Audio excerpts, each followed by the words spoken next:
Hello दोस्तों, welcome to daily current affairs. 12 जनवरी 2023। तो पहला क्वेश्चन है, आजादी सेट उपग्रह किस स्टार्टअप से संबंधित है जिसे 750 स्कूली लड़कियों ने निर्मित किया है? तो इसका उत्तर है space kids India.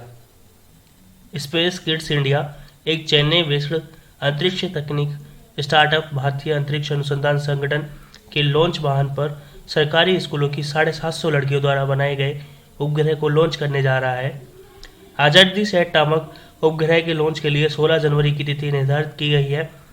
Space kids India ने इस मिशन के लिए देश भर के 75 सरकारी स्कूलों की 10 छात्राओं का चयन किया। इस परियोजना को नीति आयोग का भी समर्थन प्राप्त है। यह सैटेलाइट देश भर के 75 स्कूलों की 750 छात्राओं द्वारा बनाया गया था। आजादी सेट को 7 अगस्त को सुबह 9:15 बजे श्रीहरिकोटा अंतरिक्ष केंद्र से इसरो के small satellite launch vehicle SSLV द्वारा पहली उड़ान पर लॉन्च होने के लिए तैयार है। 8 किलो वजनी इस उपग्रह में 75 फेमटो एक्सपेरिमेंट सेल्फी कैमरे हैं जो अपने सौर पैनलों और लंबी दूरी के संचार ट्रांसपोंडर की तस्वीरें क्लिक करेंगे। इसरो की 6 महीने की अवधि के मिशन वाली यह परियोजना आज़ादी का अमृत महोत्सव समारोह का हिस्सा है। स्पेस किड्स इंडिया के मुख्य प्रौद्योगिकी अधिकारी रिफक शाहरुख ने बताया कि यह पहल छात्राओं की अंतरिक्ष विज्ञान और स्टेम सब्जेक्ट्स विज्ञान, प्रौद्योगिकी, इंजीनियरिंग और गणित आदि में रुचि बढ़ाने को लेकर की गई है ताकि छात्राएं और महिलाएं अंतरिक्ष विज्ञान के क्षेत्र में आगे आने को प्रोत्साहित हो। उन्होंने कहा कि यह सभी महिलाओं की अवधारणा के साथ अपनी तरह का पहला अंतरिक्ष मिशन है क्योंकि इस वर्ष की संयुक्त राष्ट्र की थीम अंतरिक्ष में महिलाएं है। तो इस वर्ष की संयुक्त राष्ट्र की थीम अंतरिक्ष में महिलाएं है। देश भर के 75 स्कूलों की 750 छात्राओं द्वारा यह बनाया गया है और 16 जनवरी को निर्धारित की गई है उपग्रह लॉन्च के लिए और इसे इसरो के स्मॉल सैटेलाइट लॉन्च व्हीकल के द्वारा पहली उड़ान पर लॉन्च होने के लिए तैयार किया गया है। चलिए चलते हैं अपने अगले क्वेश्चन की तरफ। अपना अगला क्वेश्चन है, कौन सा राज्य देश का पहला पूरी तरह से डिजिटल बैंकिंग राज्य बन गया है? तो इसका उत्तर है केरल। 7 जनवरी को मुख्यमंत्री पिनाराई विजयन ने केरल को अपनी बैंकिंग सेवाओं में पूरी तरह से डिजिटल होने वाला देश का पहला राज्य घोषित किया। विजयन ने कहा कि यह उपलब्धि बैंकिंग क्षेत्र में बुनियादी ढांचे के विकास और तकनीकी प्रगति के कारण संभव हो पाई है। सीएम ने यह भी कहा कि राज्य सरकार की महत्वाकांक्षी केरल फाइबर ऑप्टिक नेटवर्क परियोजना जो लगभग 90% पूरी हो चुकी है, डिजिटल अंतर को कम करेगी। केफोन राज्य में सभी के लिए इंटरनेट की सुविधा सुनिश्चित करेगा और इस परियोजना में 17,155 किलोमीटर लंबा फाइबर ऑप्टिकल केबल नेटवर्क बिछाया गया है। एक बार परियोजना पूरी हो जाने के बाद राज्य में हर किसी के लिए सस्ती कीमत पर या मुफ्त में इंटरनेट उपलब्ध होगा। डिजिटल क्षेत्र में अपनी उन्नति के लिए केरल को 3 डिजिटल इंडिया पुरस्कार भी मिले हैं। केरल को श्री श्री पोर्टल के लिए रजत पदक, डिजिटल कार्यबल प्रबंधन प्रणाली के लिए प्लेटिनम पुरस्कार और कोट्टयम के लिए जिला प्रशासन के लिए स्वर्ण पदक मिला। सीएम ने लोगों को साइबर अपराधों में वृद्धि के प्रति सतर्क रहने की भी चेतावनी दी जो बैंकिंग क्षेत्र में प्रगति के साथ बढ़ सकता है। ऐसे साइबर अपराधों से निपटने के लिए सरकार ने राज्य पुलिस में एक आर्थिक अपराध शाखा भी बनाई है। मध्य प्रदेश पर्यटन बोर्ड और GOPIO कितने देशों ने समझौता ज्ञापनों पर हस्ताक्षर किए हैं? तो इसका उत्तर है 8 देशों ने। GOPIO के 8 देशों ने। मध्य प्रदेश पर्यटन बोर्ड और global organisation of people of Indian origin के 8 देशों ने इंदौर में समझौता ज्ञापनों पर हस्ताक्षर किए। समझौता ज्ञापनों पर हस्ताक्षर 17वें प्रवासी भारतीय दिवस सम्मेलन के अवसर पर किए गए। इन समझौता ज्ञापनों पर फ्रांस, मेट्रोपोल पेरिस, रीयूनियन द्वीप, Martinique Sri Lanka, GOPIO international, Malaysia और मॉरिशस के साथ हस्ताक्षर किए गए हैं। पर्यटन बोर्ड की ओर से शिव शेखर शुक्ला और GOPIO के 8 देशों के अध्यक्षों ने समझौता ज्ञापनों पर हस्ताक्षर किया। समझौता ज्ञापनों का उद्देश्य राज्य के पर्यटन क्षेत्र के विकास में सहयोग को बढ़ावा देना और पर्यटन स्थलों को बढ़ावा देना है। यह अनुसंधान, संवर्धन और पर्यटन विकास में सहयोग को मजबूत करने, बढ़ावा देने और विकसित करने का भी प्रयास करता है। तो चलिए चलते हैं अपने अगले क्वेश्चन की तरफ। राजनयिकों के प्रशिक्षण के लिए सहयोग बढ़ाने के लिए भारत ने किस देश के साथ एक समझौता ज्ञापन पर हस्ताक्षर किया? तो इसका उत्तर है पनामा के साथ। भारत के विदेश मंत्री डॉक्टर एस जयशंकर और पनामा के विदेश मंत्री जनेना तेवने मैंकोमो ने इंदौर में एक द्विपक्षीय बैठक में समझौता ज्ञापन पर हस्ताक्षर किए। उन्होंने भारत और पनामा के बीच आर्थिक, स्वास्थ्य, वित्तीय और लोगों के बीच संबंधों को बेहतर बनाने के तरीकों पर भी चर्चा की। दोनों नेताओं ने वैश्विक स्थितियों पर अपने दृष्टिकोण भी साझा किए। आइए हम थोड़ा भारत पनामा संबंध के बारे में देख लेते हैं। भारत और पनामा के बीच राजनयिक संबंध 1962 में स्थापित हुए थे। भारत ने 1973 में पनामा में रेजिडेंट दूतावास की स्थापना की थी। भारत और पनामा का संबंध पनामा नहर के निर्माण के समय से है। 2019 और 20 में दोनों देशों के बीच व्यापार 314.35 अमेरिकन डॉलर था। 2018 में दोनों देशों के बीच राजनयिक और आधिकारिक पासपोर्ट धारकों के लिए वीजा छूट समझौते पर हस्ताक्षर किए गए थे। किस कंपनी ने उच्च ऊंचाई पर काम कर रही भारतीय सेना के लिए लो स्मोक सुपीरियर केरोसिन तेल लॉन्च किया? तो इसका उत्तर है BPCL ने। BPCL सेना को नई LSLA ग्रेड सुपीरियर केरोसिन तेल की आपूर्ति शुरू करने वाली पहली कंपनी बन गई है। BPCL के SBU ने corporate research and development centre और मुंबई रिफाइनरी के सहयोग से इस लो स्मोक सुपीरियर केरोसिन तेल को विकसित किया है। सामान्य मिट्टी के तेल से काफ़ी धुआं निकलता है जो अधिक ऊंचाई पर सेना के जवानों के स्वास्थ्य के लिए हानिकारक है। लो स्मोक केरोसिन दुर्गम इलाकों में भारतीय सेना को सख्त ईंधन प्रदान करने की दिशा में एक कदम है।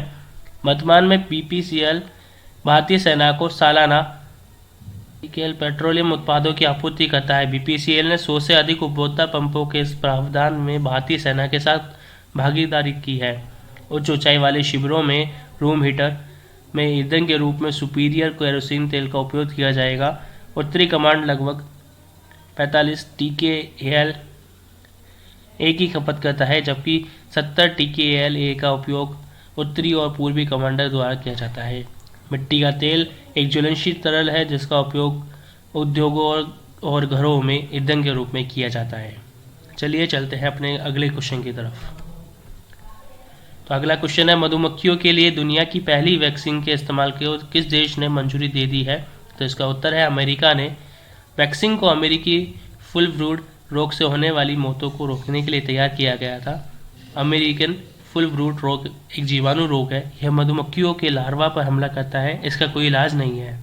वैक्सीन में बैक्टीरिया पेनिवेसिलस लार्वा होता है जो अमेरिकी फुल ब्रूड रोग का कारण बनता है। वैक्सीन निष्क्रिय बैक्टीरिया को रॉयल जेली में प्रवेश कराता है जिसे रानी मधुमक्खियों को खिलाया जाता है। इसके बाद रानी मधुमक्खी के लार्वा रोग प्रतिरोधक क्षमता हासिल कर लेते हैं। US डिपार्टमेंट ऑफ एग्रीकल्चर के अनुसार शहद वाली मक्खियों को खतरा पैदा होने वाले कारक परजीवी कीट रोग और कॉलोनी पतन विकार है। कॉलोनी कोलैप्स डिसऑर्डर में मधुमक्खियाँ अपना छत्ता छोड़कर रानी को छोड़ जाती है। परागणकों के रूप में मधुमक्खियाँ पारिस्थितिकी तंत्र में महत्वपूर्ण भूमिका निभाती है। संयुक्त राष्ट्र के खाद्य और कृषि संगठन के अनुसार दुनिया भर में लगभग 1/3 फसल उत्पादन के लिए परागणकर्ता जिम्मेदार है। तो चलिए अपने नेक्स्ट क्वेश्चन की तरफ चलते हैं। RBI के डिप्टी गवर्नर माइकल पात्रा का कार्यकाल केंद्र द्वारा कितने वर्ष के लिए बढ़ाया गया है? तो इसका उत्तर है 1 और वर्ष के लिए बढ़ाया गया है। केंद्र सरकार ने 15 जनवरी 2023 से डॉक्टर माइकल देवव्रत पात्रा को 1 और वर्ष के लिए RBI के डिप्टी गवर्नर के रूप में नियुक्त किया है। 15 जनवरी 2020 को माइकल देवव्रत पात्रा ने RBI के डिप्टी गवर्नर के रूप में पद संभाला था। पात्रा डिप्टी गवर्नर के रूप में वित्तीय बाजार संचालन विभाग, बाजार आसूचना सहित वित्तीय बाजार विनिमय विभाग, अंतर्राष्ट्रीय मामलों के विभाग और आर्थिक और नीति अनुसंधान विभाग की देखरेख भी करते हैं। वे सांख्यिकी और सूचना प्रबंधन विभाग, कॉर्पोरेट राजनीति और बजट विभाग और वित्तीय स्थिरता यूनिट के प्रभारी भी है। डिप्टी गवर्नर के पद पर पदोन्नत होने से पहले वे सेंट्रल बैंक ऑफ इंडिया के कार्यकारी निदेशक थे। पात्रा 1985 से एक केंद्रीय बैंकर है और जुलाई 2012 से अक्टूबर 2014 तक मौद्रिक नीति विभाग में प्रधान सलाहकार थे। दिसंबर 2008 से जून 2012 तक उन्होंने कार्यकारी निदेशक के वरिष्ठ सलाहकार के रूप में अंतर्राष्ट्रीय मुद्रा कोष के साथ काम किया। M.K. जैन, M. राजेश्वर का और T. रविशंकर RBI के 3 अन्य डिप्टी गवर्नर हैं। तो चलिए चलते हैं अगले क्वेश्चन पे। अगला क्वेश्चन है, सरकार ने गणतंत्र दिवस और स्वतंत्रता दिवस के कार्यक्रमों के पास के लिए कौन सा पोर्टल लॉन्च किया है? तो इसका उत्तर है आमंत्रण पोर्टल। आमंत्रण पोर्टल गणमान्य लोगों को पास जारी करने और आम जनता के लिए टिकटों की ऑनलाइन बिक्री के लिए एक ऑनलाइन आमंत्रण प्रबंधन पोर्टल है। इसे 6 जनवरी 2023 को नई दिल्ली में रक्षा राज्य मंत्री श्री अजय भट्ट द्वारा लॉन्च किया गया है। पोर्टल पूरी प्रक्रिया को उपयोगकर्ता के अनुकूल और पर्यावरण के अनुकूल बनाएगा और सरकार और आम जनता के बीच की खाई को कम करेगा। पोर्टल गणतंत्र दिवस समारोह (RDTC) को अधिक सुरक्षित बनाएगा और टिकटों की छपाई में इस्तेमाल होने वाले कागज की बचत करेगा। तो आइए आमंत्रण पोर्टल की कुछ विशेषताएं हैं उन्हें देख लेते हैं। संबंधित सुरक्षा के लिए QR कोड आधारित प्रमाणीकरण, ईमेल, SMS यानी डिजिटल माध्यम से पास टिकट को भेजा जाना, टिकट को रद्द करने और हस्तांतरण करने की मनाही, मेहमानों से स्वीकृति लेने के लेकर पास के लिए RSVP का विकल्प, भविष्य की घटनाओं के बेहतर प्रबंधन को लेकर समारोह के बाद डेटा विश्लेषण।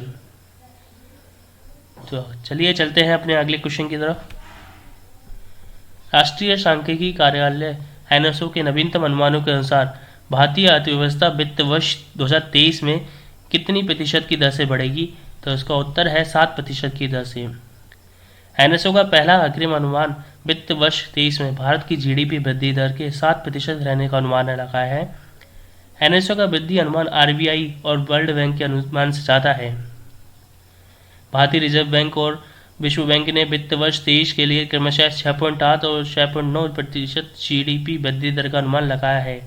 NSO द्वारा GDP के पहले अग्रिम अनुमानों में से एक अतिरिक्त महीने अक्टूबर के फैक्ट्री आउटपुट डेटा के साथ साथ नवंबर और दिसंबर तक के कुछ प्रमुख संकेतक शामिल हैं। बुनियादी कीमतों पर सकल मूल्य वर्धित वित्त वर्ष 23 में 6.7% से बढ़ने की उम्मीद है। NSO द्वारा पिछले 3 वर्षों के वार्षिक राष्ट्रीय खातों के संशोधित अनुमान जल्दी जारी किए जाएंगे। यह फाइनेंशियल ईयर 23 के अनुमानों के लिए आधार बदल सकता है। 23 में अक्षय मानसून के बाद कृषि क्षेत्र के 3.5% से बढ़ने की उम्मीद है।